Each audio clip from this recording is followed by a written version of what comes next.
ओम शांति। दुआओं के सेशन में आप सभी ब्राह्मण आत्माओं का स्वागत है। आज हम सेशन की शुरुआत एक छोटी सी कहानी से करते हैं कि भगवान किसकी बात को पहले सुनता है। एक बार दो व्यक्ति भगवान के पास गए। एक ने अपनी फाइल की अर्जी भगवान के पास लगाई और भगवान को बोला भी सही कि मैं इस मंदिर में इस मूर्ति पर बहुत अच्छा श्रृंगार करूंगा, नए नए कपड़ों से श्रृंगार करूंगा और बहुत सुंदर ज्वेलरी भी चढ़ाऊंगा। बस आप अगर मेरी ये फाइल यानी मेरा यह काम आप खाली कर दो। और दूसरी तरफ एक भक्त आत्मा और आ गई। दूसरी भक्त आत्मा जो थी उसने बताया कि अगर भगवान तुम मेरा यह काम कर दो तो मैं इस मंदिर को डबल सुंदर बना दूंगा, चारों तरफ बावंटी और सब कुछ कर दूंगा। तो अब प्रश्न उठता है कि भगवान दोनों में से किसकी बात को स्वीकार करते हैं, कौन सी फाइल भगवान के पास जल्दी पास हो जाएगी। तो भगवान ने पहले वाले की फाइल भी रिजेक्ट कर दी, क्योंकि भगवान तो है चतुर सुजान, लाखों करोड़ों का काम करवाना चाह रहा है और 10-20 हजार का यह प्रसाद और ये सारी चीजें कर रहा है। दूसरे वाले की भी फाइल रिजेक्ट हो गई, क्योंकि उसकी भी मनोकामना बहुत बड़ी थी, लाखों करोड़ों की थी। इसमें से 2-5 लाख रुपए का खर्चा करवाना और करोड़ों रुपए की फायदा लेना। तो दोनों की फाइल रिजेक्ट हो गई। तो फिर भगवान जो है वो किसकी बात मानता है, किसकी बात जल्दी सुनी जाती है, किसकी पुकार जल्दी पास होती है। आपने सुना होगा कि मन अगर वर्तमान में रहे, ये हो रहा है वो हो रहा है, जीवन बदल रहा है, पति बदल रहा है, ये सब भी एक तरह से शुद्ध मनोकामना ही है। लेकिन मनोकामना किसकी जल्दी पूरी होती है? तो अर्जियां बहुत लगती है परमात्मा के पास, लेकिन ड्रामानुसार परमात्मा उस अर्जी को करने के लिए बाध्य हो जाता है। भगवान को खुद को करना ही होता है। जिस आत्मा के पास दुआ की शक्ति ज्यादा होती है, जिसके खाते में दुआ ज्यादा है, यानी जिसने पुण्य बल ज्यादा जमा किया है, उसकी शुद्ध मनोकामनाएं बहुत जल्दी पूरी होती है। दुआ का खाता बढ़ने लगे, पुण्य का बल बढ़ने लगे। और वास्तव में हम आत्माओं का हिसाब किताब तरसे जन्मों से दूसरी आत्माओं के मुकाबले ज्यादा है, इसलिए हमें ज्यादा योग बल की आवश्यकता रहती है। बाकी आत्माएं तो परमधाम से बहुत लेट आती है, और जब वो लेट आती है तो उनका हिसाब भी बहुत कम बनता है। तो अभी हम आत्माओं को अपने जीवन में अटकी हुई परिस्थितियों को सब कुछ अगर सही करना है तो क्या करना होगा? हम मन में विचार भी अच्छे से कर रहे हैं, आत्मिक स्थिति में भी रह रहे हैं, लेकिन बस ये दुआ का खाता हमें बढ़ाना चाहिए। एक दिन एक समय ऐसा आएगा कि आपका पुण्य बल बहुत अच्छा बढ़ जाएगा। परिस्थितियों के मुकाबले पुण्य बल जब ज्यादा बढ़ जाएगा तो समझ लेना परिवर्तन होना शुरू हो जाता है। और पुण्य बल बढ़ाने का सबसे सुंदर और सबसे महत्वपूर्ण तरीका यही है, दुआ देना। जो आत्मा दिल से दुआ देती है उसका पुण्य बल सबसे ज्यादा बढ़ता है। कोई किसी को कपड़े दान दे दे, कोई किसी को धन दान दे दे, कोई किसी को खाना खिला दे, लेकिन उसमें से भी सबसे बड़ा दान, सबसे बड़ा पुण्य का बल है दुआ का दान देना। तो आपको यह बात मैं इसलिए स्मृति दिला रहा हूं कि भगवान ने हमें यह सुंदर मनसा सेवा ग्रुप का प्लेटफॉर्म दिया है। तो इस प्लेटफॉर्म पर हमें इस तरीके से तैयारियां शुरू कर देनी चाहिए दुआ देने की, क्योंकि दुआ देने से ही हम आत्माओं का पुण्य बल बढ़ने लगता है। तो आज भी हम आत्माएं केवल शब्द नहीं, दिल से सुनेंगे। दिल से निकली हुई पुकार उठेगी तो सीधे भगवान तक पहुंचती है ना। तो क्योंकि आज हम जो है वो एक आत्मा के लिए नहीं, आज भी हम पूरे एक परिवार के लिए दुआ करने बैठे हैं। और वह परिवार है हमारी प्यारी निशा बहन, मुंबई से है और वाशी से है। और वहां पर रहते हुए भी मतलब सेंटर पर नहीं जाने पर भी उन्होंने अपनी स्थिति घर गृहस्थी में रहते हुए भी बहुत अच्छी बनाती है इस मनसा सेवा ग्रुप से जुड़कर, क्योंकि निरंतर मुरली मंथन है। निरंतर टास्क है, निरंतर दुआओं का टास्क है, सुबह शाम का टास्क है। सच कहूं तो ये मनसा सेवा ग्रुप का जो दुआओं का टास्क, वो तीनों टास्क और मुरली मंथन है, वो गृहस्थ में रहने वाली आत्माओं के लिए बहुत ज्यादा वरदान साबित हुआ है। क्योंकि घर में रह कर के भी इतना अच्छा पुरुषार्थ करने का अवसर स्वयं भगवान ने ही हमें दिया है। यानी अब हर आत्मा को जो है वो शिकायत नहीं रहती है, उनको लगता है कि स्वयं भगवान की पालना हमें मिल रही है। और ये बहुत गहरा एहसास होता है कि भगवान की ही कमाल है, जो निशा बहन भी इतने समय से दुआओं का काम भी कर रही है, मुरली मंथन से क्लियरिटी भी आ रही है, लेकिन परिवार है तो जिम्मेदारियां भी हैं, है ना। तो जिम्मेदारियां और कुछ परिस्थितियां भी रहती हैं। तो निशा बहन जो बाहर से तो मेरे हिसाब से काफी शांत दिखती है, फोटो में भी दिख रहा है, लेकिन फिर भी भीतर से जिम्मेदारियां और चिंताओं का भार उठाए हुए, क्योंकि मुंबई जैसी सिटी में एक रूम का रेंट पे रहना भी 20-25 हजार का तो रेंट ही होता है। तो एक ऐसी आत्मा जो खुद से पहले लेकिन सबको रखती है, यानी अपने परिवार के लिए शुद्ध मनोकामनाएं पहले रखती है। मानो ऐसा लगता है कि परिवार के लिए जी रही है, लेकिन अंदर से वो बहन कहीं ना कहीं हल्की सी चिंता है, एक डर है, एक अनकहा बोझ हमेशा चलता रहता है। और हम सब आत्माएं आज उसी बोझ को बाबा के चरणों में सौंपने के लिए आए हैं। उस आत्मा का बोझ जो मनसा परिवार पर भरोसा करता है, जी उस आत्मा का बोझ जिसने शुद्ध मनोकामना से दुआ का सेशन कराया है। तो अभी हम पहले उनके युगल की भी बात करेंगे। और बाबा आज हम सबसे पहले जो अजय भाई है, आत्मा को हम आपकी याद में समर्पित करते हैं, फोटो में आपको दिख ही रहे होंगे। वह आत्मा जो अंदर से वो भी बहुत कुछ झेल रही है, क्योंकि बाहर जॉब का बहुत इश्यूज होता है? बाहर गुस्सा दिखता है, लेकिन अंदर कहीं ना कहीं टूटन है। उनके हालात ऐसे बनते हैं कि मुंबई जैसी सिटी में खर्चे ज़्यादा होते तो कर्ज का भार भी आ जाता है, और कहीं एक बार नौकरी छूट जाती है तो नौकरी की तलाश में बार बार प्रयास, लेकिन सफलता हाथ नहीं लगती है।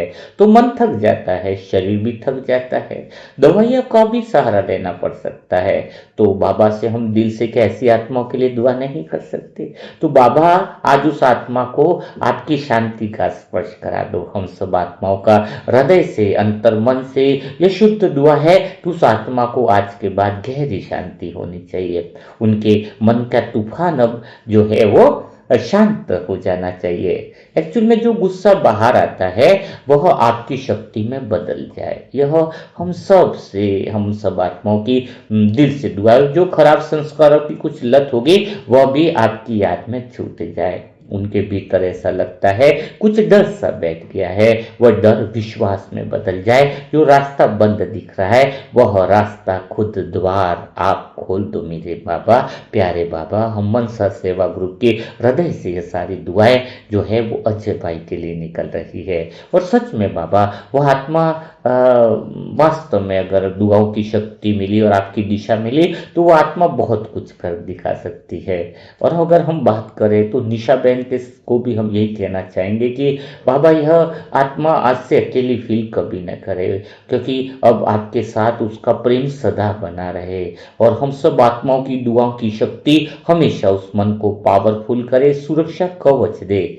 और आज सबसे ज्यादा एक्चुअल में निशा बहन को आपकी आवश्यकता है मीठे बाबा। आप उसका हाथ पकड़ लो बाबा, उसे कभी गिरने मत देना, कभी उसका हाथ नहीं छोड़ना। यही हमारी सबसे गहरी उस आत्मा के लिए दुआ है कि बाबा इसका हाथ आप सदा के लिए पकड़ लो। कभी गलती से वो हाथ छोड़ दे, लेकिन आप उसका हाथ कभी नहीं छोड़ोगे, ये वादा करो बाबा। और बाबा हम उस छोटी बच्ची को भी देख रहे हैं, छोटी बच्ची पर भी आप कृपा करो। वो भी मासूम है, लेकिन उसमें थोड़ा गुस्सा है मीठे बाबा, थोड़ी चंचलता है। तो आज आज से कुछ ऐसे हम दुआ करना चाहते हैं, ऐसी ऊर्जा रहे कि उसकी ऊर्जा को सही दिशा मिले। हाँ, वह भी आपकी प्यारी बच्ची बने जो अपनी माँ को देख कर सीखती है। बाबा हम निशा बहन के माता पिता को भी आपकी छत्र छाया में सौंपते हैं। पिता जिन्होंने अपना पूरा जीवन परिवार के लिए दिया है, अब उनकी नई यात्रा शुरू हो। रिटायरमेंट के बाद का समय बाबा, यह समय उनके लिए शांति, संतोष और सुख से भर दो बाबा। उनको आपके प्रेम की सही दिशा मिल जाए, उनके मन में कोई चिंता न रहे, बस हल्कापन रहे। तो बाबा जब पिता की बात हुई है तो माता की भी बात होनी चाहिए, क्योंकि पूरे परिवार के लिए दुआ है। तो माता जी जो आपके पास आई है, आपकी बच्ची बनी है मीठे बाबा, वो सेंटर में आने लगी है। हाँ, लेकिन शरीर में थोड़ी तकलीफ है, दवाइयाँ चल रही है, तो बाबा उनके शरीर को आराम दो। लेकिन उससे भी ज्यादा मैं कहना चाहूंगा कि हम सब आत्माओं की दिल से दुआ है कि सबसे पहले उनके मन को सुकून दो, ताकि वह हर परिस्थिति में मुस्कुरा सके। नीतू बहन बाबा जो अपने जीवन में बदलाव चाहती है, नौकरी बदलना चाहती है, लेकिन रास्ता साफ नहीं हो रहा है बाबा, तो उनके लिए भी सही द्वार खोल दो, सही समय पर सही अवसर दो, ताकि उनका जीवन स्थिर हो जाए। उनके छोटे से बच्चे पर भी अपनी कृपा रखो, वह आपकी नई कलम है, उसका जीवन भी खुशियों से भर दो। अखिलेश जी जिनके जीवन में भी नौकरी की अस्थिरता है, बाबा उनके जीवन में भी स्थिरता लाओ, उनका आत्मविश्वास बढ़ाओ, यही हमारी सबसे दुआ है। तो उनकी फैमिली की जो भी सारी आत्माएं हैं, उन सब आत्माओं पर आपकी छत्र छाया बनी रहे, और पूरे परिवार में समस्या न होकर आपकी ऊर्जाओं की शक्ति ऐसी निकले कि पूरा समाधान आ जाए। तो बाबा निशा बहन के मन में जो हल्की सी चिंता है, जो हल्का सा डर है, उसे आज खत्म कर दो, क्योंकि जब परिवार पर परिस्थिति आती है तो सबसे ज्यादा माँ का दिल ही रोता है, और आज उस माँ के दिल को भी आप सुकून दे दो। आज निशा बहन और उसके पूरे परिवार को आप अपनी छत्र छाया में रख दो। आज की यह दुआ शब्द नहीं है बाबा, यह पुकार है, यह विश्वास है, यह समर्पण है कि पूरे परिवार की हर एक आत्मा पर आपकी सुरक्षा कवच हमेशा के लिए हो जाए, हमेशा के लिए। उनको अनुभव हो कि आज से मनसा सेवा ग्रुप की दुआएं हर पल उनके साथ है, हर दिन टास्क में उनके लिए दुआ होने वाली है। तो अब हमें वही काम करना होगा, और हमें पूरा विश्वास भी है कि जब आत्मा सच्चे दिल से पुकारती है तो आप सुनते ही नहीं, बल्कि तुरंत साथ खड़े हो जाते हो। और आज इस परिवार के साथ आप खड़े हो जाओ बाबा, सदा के लिए, सदा के लिए इसी छत्र छाया में साथ में हो जाओ बाबा, यही हमारी आज की विशेष दुआ है। तो आप सभी आत्माएं भी मिलकर के निशा बहन और उसके परिवार को ढेर सारी दुआ दीजिए, इतनी ढेर सारी दुआ दो कि वो आत्मा प्रेम से भरपूर हो जाए, वो आत्मा निश्चिंतता से भरपूर हो जाए, और उस आत्मा में वास्तव में भगवान के लिए वो सच्चा हृदय है, वो सच्चा प्रेम है, वो प्रेम निरंतर बस बरसता रहे, वो प्रेम सदा के लिए उसके पास आता रहे। तो आज ऐसी कुछ दुआ करो उनके युगल्स के लिए भी, छोटी बच्ची के लिए, और पूरा परिवार जो है वो बाबा की छत्र छाया में खुश रहे। तो बिना देर किए कमेंट बॉक्स में निशा बहन को ढेर सारी दुआ दीजिए। जिन लोगों ने व्हाट्सएप पर ऑर्डर किए हुए हैं हार्ड कॉपी के लिए, तो उनको रिप्लाई देना चालू हो गया है। कुछ आत्मा है जिनको अगर अभी रिप्लाई नहीं दे पाए तो कल उनको रिप्लाई मिल जाएगा, क्योंकि 28 को बोला था तो सबको रिप्लाई एक ही दिन में पॉसिबल नहीं हो पाता, लेकिन आज से स्टार्ट कर दिया गया रिप्लाई देना, यानी कितनी बुक है, क्या उनका कॉस्ट बैठेगा, और कितनी ऑर्डर है, वो सारा चीज चालू कर दिया गया है। तो आज जिन्होंने किया हुआ है पहले से बुकिंग ऑर्डर, तो उनको रिप्लाई मिल रहा है, और जिन आत्मा को रिप्लाई नहीं मिल रहा है हार्ड कॉपी के ऑर्डर का, वो कल मिल जाएगा, परसों 1-2 दिन में मिल जाएगा, क्योंकि सारी आत्मा को एक साथ रिप्लाई करना या अटेंड करना संभव नहीं होता है, क्योंकि सबका पिन कोड लेना होता है, और बुकें तो अब रेगुलर छपती ही जा रही हैं, जितनी बुकें अवेलेबल हैं वो आपको व्हाट्सएप पर बता दिया जाएगा। और आप में से भी कोई सारी आत्मा अगर बुक हार्ड कॉपी लेना चाहती है तो उसके लिए मोबाइल नंबर है 7202921969, इस पर आप ओम शांति लिखें, हार्ड कॉपी की बुक का ऑर्डर लिख सकते हैं। और कल संडे है तो संडे को 10 से 15 बुक नई लॉन्च होती है, हर रविवार को लॉन्च होती है, तो कल जो है आप जो है वो नई बुकों का आनंद लीजिएगा, नए ज्ञान का आनंद लीजिएगा, तो आपको जीवन के अंदर एक नई दिशा मिल जाएगी। तो कल फिर हम मुलाकात करेंगे ऐसे ही दुआ वाले सेशन के साथ। तब तक के लिए सभी ब्राह्मण आत्माओं को ओम शांति, ओम शांति, ओम शांति।